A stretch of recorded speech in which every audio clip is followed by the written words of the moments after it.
Amigos Blink, freezing time in a blink.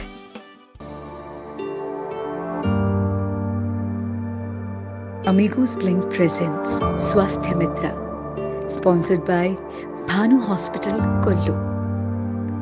नमस्कार, मैं सिमरन भारद्वाज आपका स्वागत करती हूँ।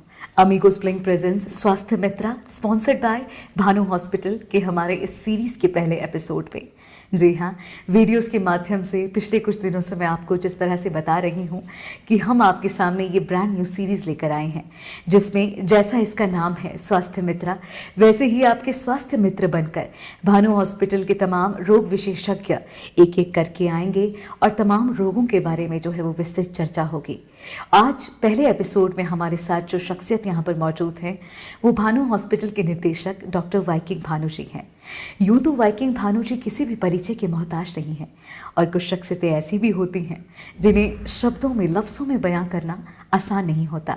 इसलिए इनके इंट्रोडक्शन में एक छोटी सी वीडियो मैं आपके सामने प्ले करना चाहती हूँ।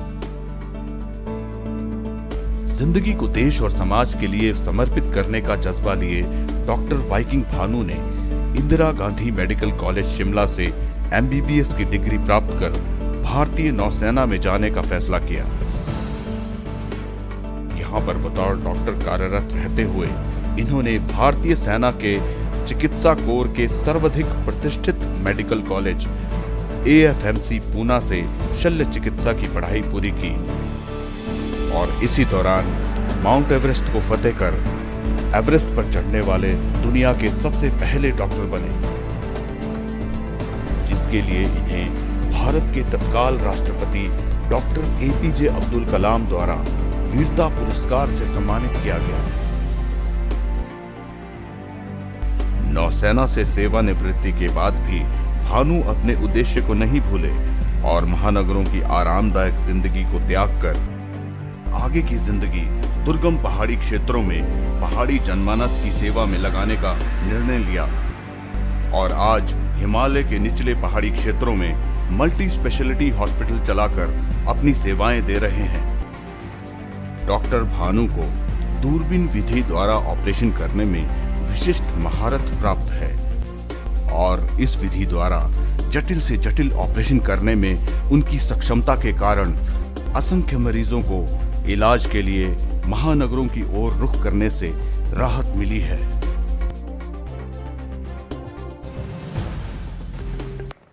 इस वीडियो में आपने देखा कि कितनी वर्सेटाइल पर्सनालिटी है हमारे डॉक्टर साहब। तो अब बिल्कुल भी देर नहीं करते हैं और आपको मिलवाते हैं डॉक्टर वाइकिंग भानु जी से।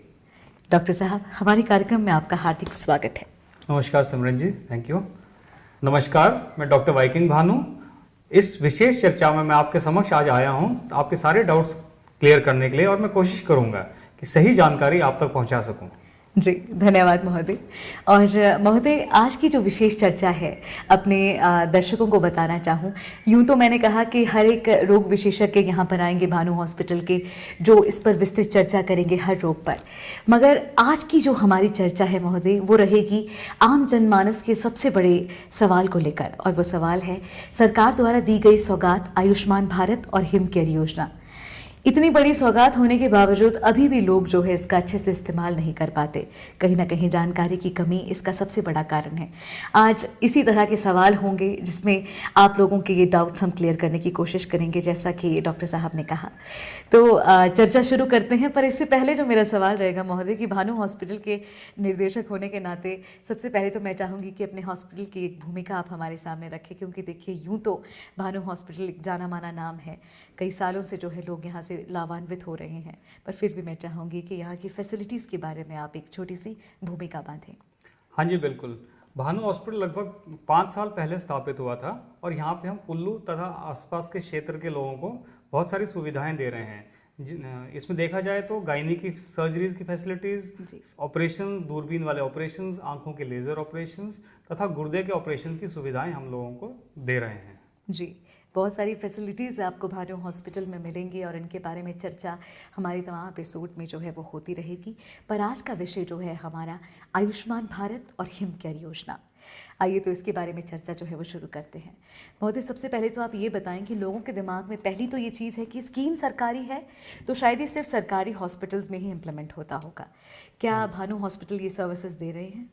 आपने ये बिल्कुल सही कहा, सरकारी स्कीम है, सरकारी अस्पताल में ही चलता है, ये सबका मानना है। जी सर। बट लोगों को शायद ये पता नहीं है, मैक्सिमम लोगों को पता नहीं है कि ये सुविधा सिर्फ सरकारी अस्पतालों के लिए नहीं है, ये हर प्राइवेट अस्पताल में भी इसकी सुविधा है। और इसके तहत हम लगभग हर प्रकार के ऑपरेशन कर रहे हैं। जी सर। और सर, अगर अंदाजन हम बात करें तो अभी तक कितने मैं कहूँ कि लोग लाभान्वित हुए हैं इस कार्ड सुविधा से? वैसे तो ये सुविधा हम लगभग 1 साल से कर रहे हैं, पर उस शुरू में एक्चुअली कोरोना काल चला हुआ था, तो उस वक्त थोड़े मरीज कम होते थे, लोगों को डर लगता था बाहर आने से, ऑपरेशन करवाने से। पर पिछले लगभग 3 महीने से कि हम लोग फुल फ्लो में इसमें ऑपरेशंस कर रहे हैं और लगभग 350 से ज़्यादा लोगों के ऑपरेशंस इसके तहत हम कैशलेस कर चुके हैं। जी सर। और सर, मुझे थोड़ा सा आप ये भी बताएं कि कौन सी डिजीज़ इसमें कवर होती हैं, क्योंकि ये भी एक बहुत बड़ा सवाल जनता के बीच में रहता है। वो कहते हैं कि कुछ डिजीज़ इसमें कवर नहीं होती। नहीं, ऐसा कुछ नहीं है कि इसमें हर डिजीज़ कवर नहीं होती है, इसमें लगभग हर डिजीज़ कवर की गई है। लेकिन उसमें भी थोड़े से डिफरेंसेस ये हैं कि ये जो स्कीम है प्राइवेट अस्पतालों में कितना अलाउड है और सरकारी में कितना अलाउड है, इसमें थोड़े से डिफरेंसेस हैं जो धीरे धीरे ऑलमोस्ट सारी स्कीमों को, सारी बीमारियों को प्राइवेट अस्पतालों को सरकार दे रही है। जी। तो माना जाए तो, देखा जाए अगर, तो गायनी के सारे ऑपरेशन, जनरल सर्जरी के सारे ऑपरेशन, दूरबीन वाले लगभग सारे ऑपरेशन तथा आंख के हर प्रकार के लेजर ऑपरेशन हम लोग इसके तहत इस सरकारी स्कीम के तहत बिल्कुल कैशलेस कर रहे हैं। जी। और देखिए, काफ़ी इन्फॉर्मेटिव ये है कि इस तरीके से इसे भानु हॉस्पिटल में इम्प्लीमेंट किया जा रहा है। और सर, मेरा जो अगला सवाल है वो ये है कि देखिए, लाभ तो तब लेंगे ना जब लोगों के कार्ड बने होंगे। अगर मैं आपको एक सही बात बताऊं तो बहुत सारे लोग तो ऐसे भी होंगे जिन्होंने अभी तक इन कार्डों के बारे में सुना तो होगा पर कभी बनवाया नहीं। शायद जानकारी की कमी इसका सबसे बड़ा कारण, जैसा मैं शुरू से कहती आ रही हूँ। तो सर, थोड़ा सा प्लीज़ आप बताएं कि क्या फॉर्मेलिटीज़ रहती हैं इस कार्ड को बनाने की? जैसे कार्ड की अगर हम बात करें, मरीज़ हमारे पास आता है, मान लो उसको कोई रोग है, उसको ऑपरेशन की ज़रूरत है, तो हमारा स्टाफ, हमारे डॉक्टर्स हमेशा इस चीज़ का ध्यान रखते हैं। सबसे पहला सवाल हमें उससे ये होता है कि क्या भाई जी आपके पास कार्ड है क्या? जी। एंड हमने देखा है कि लगभग यानी 50 से 60% लोगों को आइडिया ही नहीं होता है कि ये कार्ड क्या चीज़ है, किसकी बात कर रहे हैं। जी। तो ये कार्ड बनवाना एक्चुअली बहुत आसान होता है अगर थोड़ा सा पता लगे। चलो हमारे माध्यम या आपके चैनल के माध्यम से थोड़ा सा लोगों को आइडिया लग जाए। ये कार्ड जो है हर लोकमित्र केंद्र में बनता है और इसमें आशा वर्करों का बहुत ही अहम रोल है। वो डिसाइड करती हैं या वो एक्चुअली बताती हैं कि किसका कौन सा कार्ड बन सकता है। और हम इसमें देखेंगे तो ये 2 प्रकार के हेल्थ कार्ड्स हैं। एक को बोलते हैं आयुष्मान भारत हेल्थ कार्ड और दूसरा है हिमकेयर हेल्थ कार्ड। हम अगर आयुष्मान भारत हेल्थ कार्ड की बात करें तो ये सेंट्रल गवर्नमेंट की स्कीम है। ये एक विशेष तबके के लोगों के लिए बनाया गया है, जैसे कि बीपीएल परिवार या अदर जो नॉन अफोर्डिंग क्लास है उनके लिए है। और ये पूरे वर्ष बनता है और इसका ये लाइफ टाइम कार्ड है। ऐसा नहीं कि कार्ड बना तो एक्सपायर हो जाएगा, ये एक्सपायर भी नहीं होता है। एक बार आपका ये कार्ड बन गया तो ये हमेशा चलेगा कार्ड।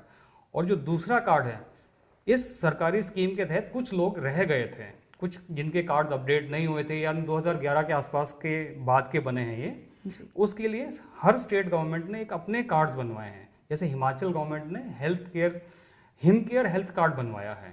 इसमें हर प्रकार के जो बचे हुए नीचे के तबके के लोग थे उनके लिए कार्ड बने हैं। लेकिन इसमें एक और सुविधा है कि अगर आप ये कार्ड बनवाना चाहते हैं तो आपसे एक मिनिमल प्रीमियम लिया जाएगा, मिनिमम, और ये कार्ड आपका 1 साल के लिए बन जाएगा। और जो एक कार्ड है ये 5 फैमिली मेंबर्स को कवर करता है। बस इसमें सिर्फ इतना सा डिफरेंस है कि ये सरकारी कर्मचारियों के लिए नहीं बन सकता है। जी। तो लिमिटेशंस भी इस कार्ड की रहती हैं। हाँ जी। तो सर, जैसे कि आपने इसी में ऐड की कुछ लिमिटेशंस भी आपने बताई कि कैसे सिर्फ 5 परिवार के सदस्य होंगे उनके लिए यूज़ होगा, साथ ही में सरकारी जो हमारे एम्प्लॉयज़ हैं वो ये नहीं बनवा सकते। सर, और भी कोई लिमिटेशंस हैं इसी के साथ कोई? नहीं, वैसे कोई लिमिटेशन नहीं है। अगर आप बहुत ही एफ्लुएंट क्लास के हैं, आपके पास पैसा है, तो उनसे आपसे सिर्फ 1000 रुपये साल का प्रीमियम चार्ज करते हैं। Premium charge? हाँ जी, जो कि प्राइवेट इंश्योरेंस से तो बहुत ही कम है। और इसमें जैसे आपने कार्ड बनवाया अगले दिन आप ऑपरेशन करवा सकते हैं। नॉर्मली जो प्राइवेट कार्ड्स होते हैं उसमें एक कूलिंग पीरियड होता है 2 साल का, इसमें वो बिल्कुल नहीं है। तो ये बहुत ही अच्छी स्कीम है। मैं चाहूँगा कि ये लोग ये कार्ड बनवाएं और इस चीज़ का फ़ायदा उठवाएं। जी। वाकई यूँ तो हमारे डॉक्टर साहब ने भी बहुत क्लियरली आपको बता दिया कि किस तरह से ये कार्ड जो है वो बनवाया जा सकता है, पर इससे भी ज़्यादा अगर आपको इसकी डिटेलिंग चाहिए तो जैसा कि इन्होंने कहा कि लोक मित्र केंद्र नज़दीकी या फिर आशा वर्कर्स, इनके पास आपको पूरी डिटेल जो है वो मिल जाएगी। और अगर आपका ऐसा कार्ड अभी तक नहीं बना है तो बिल्कुल भी देर मत कीजिए और इन दोनों कार्डों का आप ज़रूर फ़ायदा लें। तो अगला मेरा सवाल जो है इसी कड़ी में मैं पूछना चाहूँगी, कोरोना काल की जहाँ हम बात करते हैं तो हमारे देश विदेश में कहूँ पूरी दुनिया ने बहुत ही एक मुश्किल समय देखा, साथ ही आप फ्रंटलाइन वॉरियर्स ने भी जो है बहुत ही नज़दीक से इस सिचुएशन में इन चीज़ों को देखा है। कार्ड के साथ इस सवाल को जोड़ना चाहूँगी, कार्ड धारकों ने कहा कि इस कार्ड ने जो है कोरोना काल में उनकी खासी मदद नहीं की, क्या रीज़न रहा? नहीं, ऐसा कुछ नहीं है कि कार्ड ने मदद नहीं की। ये कार्ड जो एक बहुत अच्छी स्कीम थी, बट ये कि बीच में कोरोना आ गया जी।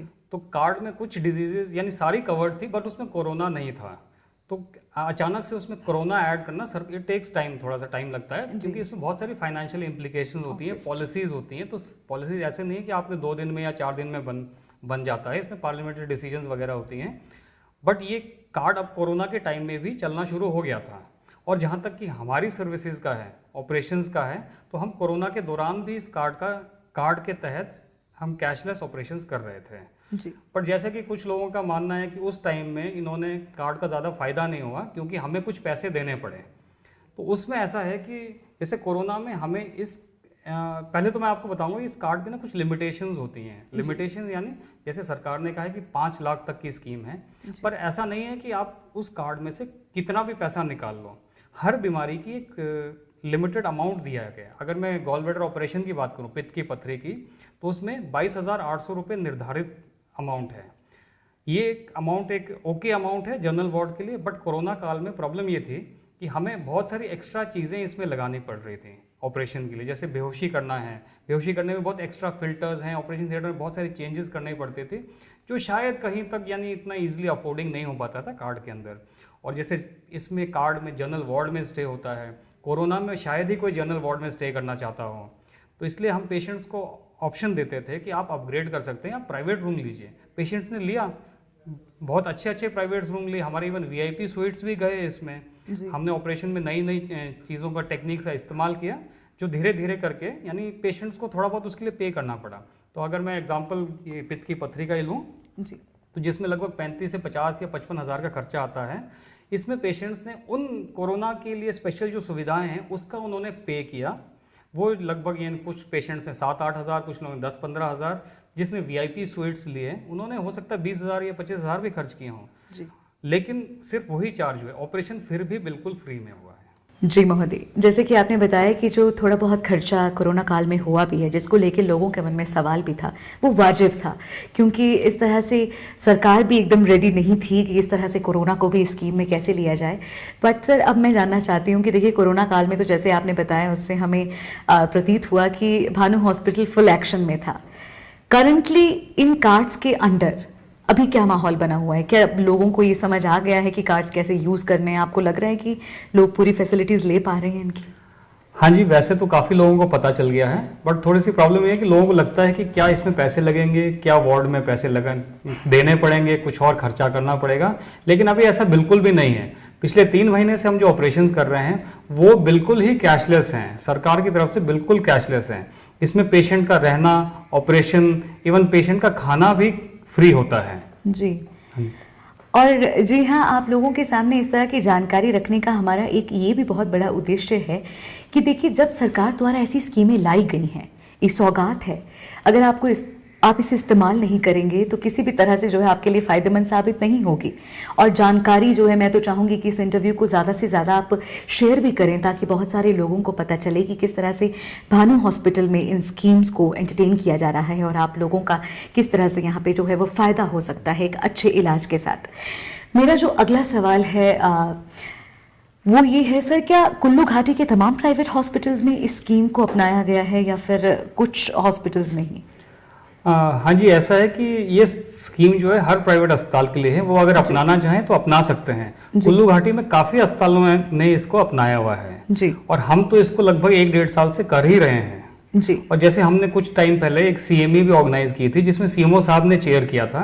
तो सीएमओ साहब ने हमें इन्फॉर्म किया था कि काफ़ी सारे अस्पताल इसमें सामने आ रहे हैं, बट ये है कि कुछ कम कर रहे हैं, कुछ ज़्यादा कर रहे हैं, लेकिन ऑलमोस्ट सारे ही इन्वॉल्व हैं इसमें, और ये बहुत ही अच्छी बात है। जी। हाँ। और मैं तो अपने इस इंटरव्यू के माध्यम से भी कहना चाहूँगी कि तमाम प्राइवेट हॉस्पिटल जो हैं वो जल्द से जल्द इस स्कीम को जो है वो अपनाएं, ताकि तमाम आम जनमानस को जो है इसका फ़ायदा हो। क्योंकि देखिए, हमारे ज़िला कुल्लू में जितने भी प्राइवेट हॉस्पिटल्स हैं तमाम फैसिलिटीज़ से लैस हैं। ऐसे में क्यों लोगों को बाहर जाना पड़े। आप सभी कृपया जो है इस स्कीम को अपनाएं और ज़्यादा से ज़्यादा लोगों को फ़ायदा हो। सर, अभी तक हमने बात की इन योजनाओं के बारे में, इनके फ़ायदों के बारे में, और मैं उम्मीद करती हूं कि हमारे इस एपिसोड से लोगों को बहुत सारी जो है वो जानकारी मिली होगी। अगर आपको कोई भी डाउट है तो आप हमें जो है कमेंट सेक्शन में भी इसके लिए सवाल पूछ सकते हैं इन योजनाओं से रिलेटेड। अगर आप कंफर्टेबल हैं तो आप हमारी अमीगोस ब्लिंक के इनबॉक्स में भी जो है वो मैसेज करके हमें सवाल पूछ सकते हैं। और अगर भानु हॉस्पिटल के फेसबुक पेज पर जाकर आप सवाल करना चाहते हैं तो वहाँ पे भी आप कर सकते हैं। आपका नाम जो है अगर आप चाहें तो हम यहाँ पे ले सकते हैं, और आपकी गोपनीयता का जो मान रखते हुए अगर आप ना कहेंगे तो आपका नाम नहीं लिया जाएगा। सवाल किसी भी प्रकार का हो, इसी इंटरव्यू के पार्ट 2 में उसका जो है वो जवाब दिया जाएगा। सर, अभी तक हमने हिमकेयर योजना की बात की, बट अब जो मेरा सवाल है वो थोड़ा सा आउट ऑफ द बॉक्स है। आउट ऑफ द बॉक्स यानी कि इस विशेष चर्चा से आगे है। हम देखते हैं सर कि सरकारी हॉस्पिटल्स इतने ओवरक्राउडेड हैं। कोरोना के टाइम पे इस तरह से ओवरक्राउडेड होना कहीं से भी शुभ संकेत नहीं लग रहा था। क्या रीजंस है सर? प्राइवेट हॉस्पिटल्स को लेकर लोगों ने मन में धारणा बना दी है। क्या रीजंस हैं इन चीज़ों को लेकर कि लोग अभी भी जो है उस तरीके से विश्वास नहीं कर पा रहे हैं? हाँ जी, आपने बिल्कुल सही कहा। ये चीज़ हम भी नोटिस करते हैं, लोगों के कमेंट्स भी आते हैं, इवन हमारे फेसबुक पेज में भी कमेंट्स आते हैं कि जैसे एक धारणा बनी है कि प्राइवेट हॉस्पिटल है, डॉक्टर तो लुटेरे हैं। इवन आप पुलिस वालों की बात करो तो पुलिस वालों को भी लुटेरे बोलते हैं, वकीलों को बोलते हैं, जजेस को करप्ट बोलते हैं। ये धारणाएं तो चलती रहती है क्योंकि इसका कोई इसको क्लियर करता नहीं है, बस धारणा बना लेता है जी। और कोई बुरी चीज़ बोलो तो उसको हर कोई फेवर करता है। बुरी चीज़ को प्रोपोगेशन इज़ वेरी ईजी है ना, अच्छी चीज़ को प्रोपोगेट करना बड़ा मुश्किल होता है। और जहाँ तक कोरोना के टाइम में रश की बात है, कोरोना छोड़िए, आज के डेट में देखिए गवर्नमेंट हॉस्पिटल में कितना रश होता है जी। यानी एक डॉक्टर के ऊपर लगभग 100 मरीज, वो कितने मरीजों को देखेगा।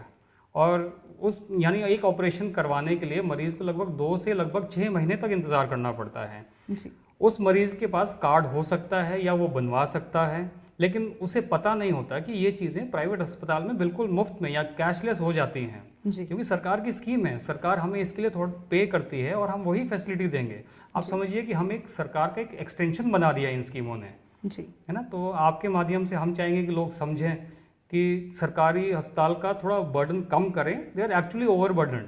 तो बेचारे परफॉर्म कैसे करेंगे? वो करते हैं, सब कुछ करते हैं, लेकिन कितना करेंगे? उनकी मशीनरी बर्नआउट कर जाती है। तो इसी चीज़ को ईज आउट करने के लिए गवर्नमेंट ने ये स्कीम बनाई है कि आप प्राइवेट अस्पतालों में जाइए, इस कार्ड का इस्तेमाल कीजिए और आपका ऑपरेशन या इलाज कैशलेस हो जाएगा। जी, ये आपने बिल्कुल यहाँ पे एक्यूरेट स्टेटमेंट यहाँ पे दी है लोगों को कि देखिए, एक ही तराजू में सबको तोलना बंद कर दीजिए। प्राइवेट हॉस्पिटल्स की जहाँ पे बात है तो कहीं की भी आप सोशल मीडिया पे खबर सुनते हैं तो आप मन में धारणा बना लेते हैं कि हाँ, शायद हमारे आसपास में भी ऐसा ही होता होगा। देखिए, कॉम्प्लिकेशंस हर जगह होती हैं। आप अपनी मर्ज़ी से अपना इलाज जहाँ करवाना चाहते हैं उसमें आपको कोई ज़बरदस्ती नहीं कर सकता, पर एट द सेम टाइम जांच पड़ताल भी बहुत ज़्यादा ज़रूरी है। अब देखिए, आज के इस एपिसोड से इन लोगों को ये भी खबर हो गई कि इस कार्ड के तहत कितनी ज़्यादा फैसिलिटीज़ आपको प्राइवेट हॉस्पिटल्स में भी मिल रही हैं। तो प्लीज़ इस कोरोना काल में भीड़ भाड़ से भी हमें दूर रहना है। और जैसा कि कहा कि सरकारी हॉस्पिटल में इस तरह से बर्डन हो जाता है कि अच्छे से परफॉर्म करना मुश्किल हो जाता है। अच्छे से जांच पड़ताल कीजिए और अपने इलाज के लिए सही जगह पर आइए। आज बहुत ही इन्फॉर्मेटिव हमारी आज की ये चर्चा रही। तो महोदय, आपको क्या लगता है कि लोगों को आज काफ़ी ज़्यादा उचित जानकारी मिली होगी हमसे? मुझे लगता है कि अब लोगों को काफ़ी जानकारी मिली होगी, उन्हें समझ आ गया होगा इस कार्ड की फैसिलिटीज़ क्या होती हैं। बिकॉज ये यानी सरकार बोलती है, ये हम नहीं बोल रहे हैं। जो मैं बोल रहा हूँ ना, ये सरकार की इन्फॉर्मेशन है जो शायद लोगों तक कहीं यानी किसी वजह से पहुँची नहीं है। तो शायद अब लोगों को समझ आ जाए। और देखिए कि जैसे highest class, best of the class operations जो होते हैं वो मुफ्त हो रहे हैं। दूरबीन द्वारा पित्त की पथरी, गुर्दे की पथरी, दूरबीन से बच्चेदानी के ऑपरेशन, आंखों का लेज़र ऑपरेशन, ये सारे यानी कैशलेस हो रहे हैं। जी। सरकार हमें पे कर रही है, हम आपसे कुछ नहीं लेंगे, सरकार है ना, सरकार दे रही है, तो जी। क्यों ना आप इसका फायदा उठाएं, है ना। सरकारी अस्पताल में लाइन इतनी ना लगाएं, बिकॉज वहाँ के डॉक्टर्स बेचारे परेशान होते हैं, वो किसका इलाज करें, है ना। जी। इसको डिसेंट्रलाइज करना बड़ा ज़रूरी है। वाकई। तो देखते हैं कि शायद लोगों को समझ आए इसके बाद में। वैसे जी। तो काफ़ी लोग अब आना शुरू हो गए हैं। जैसे मैंने आपको बताया, सीएमओ साहब ने भी खुद बताया कि भाई फ्री होता है वहाँ पे, जी। है ना, सरकार सपोर्ट कर रही है, तो people should come to us actually. जी। जी। और जी हाँ, इस इंटरव्यू को ज़्यादा से ज़्यादा शेयर कीजिए, ताकि जिस तरह से आपने ये जानकारी ली कि आयुष्मान भारत और हिमकर योजना कैसे प्राइवेट हॉस्पिटल्स में भी जो है वो अपनाई गई है, बहुत सारे लोगों तक ये बात पहुंचनी चाहिए और ज़्यादा से ज़्यादा लोगों को जो है वो फ़ायदा होना चाहिए। तो सर, इसी सवाल के साथ जो है हमारा एपिसोड भी अंतिम पड़ाव की ओर बढ़ रहा है। सर, अभी तक तो हमने बात की कि किस तरह से कार्ड से जो है वो फैसिलिटीज़ लोगों को मिलेंगी, पर क्या अगर कोई इमरजेंसी में आपके पास कोई भी मरीज़ आता है जिसकी आर्थिक माली स्थिति जो है वो ठीक नहीं है, ऐसे में उसको कैसे ट्रीट किया जाता है? देखिए, ऐसा है कि जिसकी माली स्थिति या आर्थिक स्थिति कमज़ोर है, वो तो यानी देख के ही मालूम पड़ जाता है। जी। और कई बार ऐसा होता है, हमारे साथ ऐसा हुआ है कि कोई अपेंडिक्स का मरीज़ आया था, उसके पास में ना कार्ड था, ना उसके पास पैसे थे, जी। बट उसको था कि सरकारी अस्पताल में उसने ऑपरेशन करवाना था, समहाउ वहाँ पे डॉक्टर्स अवेलेबल नहीं थे उस वक्त में। जी। तो इसमें ऐसा नहीं है कि हम उससे वही चार्ज करेंगे, हम उसको कार्ड के रेट पे ही ऑपरेशन चार्ज करते हैं, जो कि काफ़ी कम अमाउंट है। जैसे कि मैं अगर एग्जांपल बताऊं, अपेंडिक्स का ऑपरेशन जो है, हम उसका ऑपरेशन हमने सिर्फ 15,000 में किया, ऑल इंक्लूसिव, यानी दवाइयाँ, रहना, खाना मिला के 15,000 रुपये। और मैं नहीं समझता कि इतने कम रेट में दूरबीन द्वारा अपेंडिक्स का ऑपरेशन कोई और अस्पताल करता होगा। बट जैसे कि आपने मेरा इंट्रोडक्शन जो अच्छा सा बताया था, मेरा वही है कि affordable health care to all. और जो बेचारा सच में जिसको ज़रूरत है, हम उसको ना बोलें कि भाई तेरे पास पैसे नहीं है तो तुम जाओ सरकारी अस्पताल जाओ, या तुम जाओ, हम नहीं कर सकते हैं, ऐसा बिल्कुल भी नहीं है, बिकॉज उसको ज़रूरत है। और इनकी हम सेवा नहीं करेंगे तो हम डॉक्टर बने ही किस लिए? क्या बात है। वाइकिंग सर, वाकई आपने बहुत ही कमाल की बात यहाँ पे कही, और जिस तरह से आपने अपेंडिक्स का यहाँ पे उदाहरण दिया कि 15,000 आपने अमाउंट बताया, और मुझे नहीं लगता कि दूरबीन विधि से इससे कम जो है वो हो सकता है। और वाकई जन सेवा ही जो है आपका मुख्य उद्देश्य है। और बहुत अच्छा लगा सर आपके साथ आज इस चर्चा में जुड़कर। इस एपिसोड को जो है अब हम यहीं पे अंतिम पड़ाव की ओर लेकर आए हैं। तो सर, आपको क्या लगता है कि लोगों को काफ़ी ज़्यादा इन्फॉर्मेटिव लगा होगा आज का, और मैं चाहूँगी कि लोगों से जाते हुए आप शेयर करने की भी ज़रूर अपील करें। हाँ जी, एक्चुअली ये एपिसोड बहुत अच्छा आपने इनिशिएटिव लिया, इससे लोगों को काफ़ी हद तक पता लगा होगा कि होता क्या है हेल्थ केयर में, और सरकार की कितनी अच्छी पॉलिसीज़ हैं जिसका लोगों को पता नहीं है। आप सोचिए कि एक यानी ऑपरेशन लगभग फ्री कैशलेस ऑपरेशन हो जाता है, जिसमें थोड़ा बहुत यानी जांच का खर्चा कुछ आ सकता है। तो जो मेजर चंक ऑफ ऑपरेशन है वो नहीं लग रहा है पेशेंट को, जी, है ना। और मैं चाहूँगा ये सुविधा सबको मिले जी। एंड जहाँ तक कमाने वाली बात है, या कहते हैं कि यार आपको, कुछ लोगों का सवाल आता है कि इसमें आप अफोर्ड कैसे करते हो, इतनी हाई फैसिलिटीज़ कैसे दे पाते हो। बस it's like just government hospital है, गवर्नमेंट हॉस्पिटल भी तो फ्री में ऑपरेशन करता है, तो उसको पैसा कहाँ से मिलता है?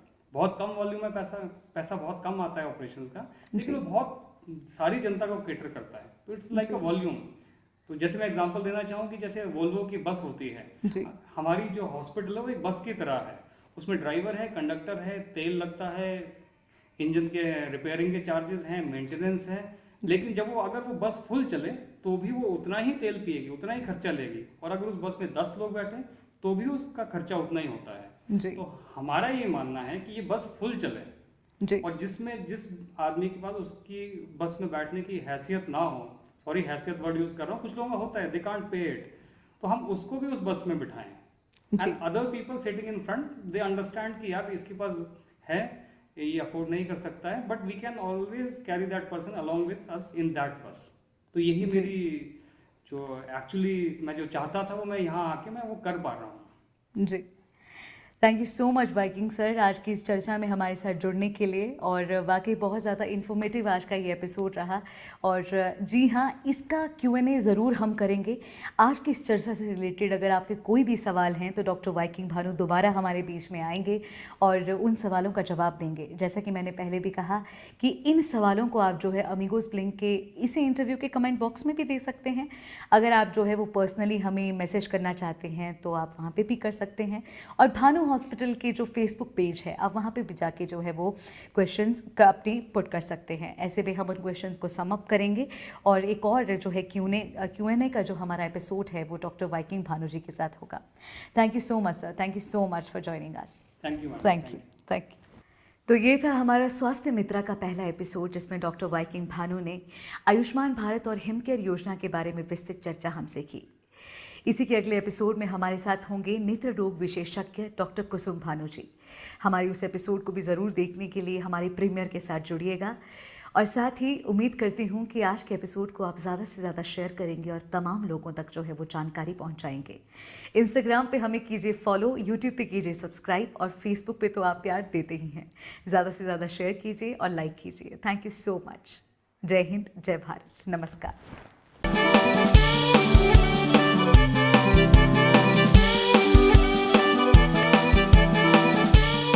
Amigos Blink, freezing time in a blink.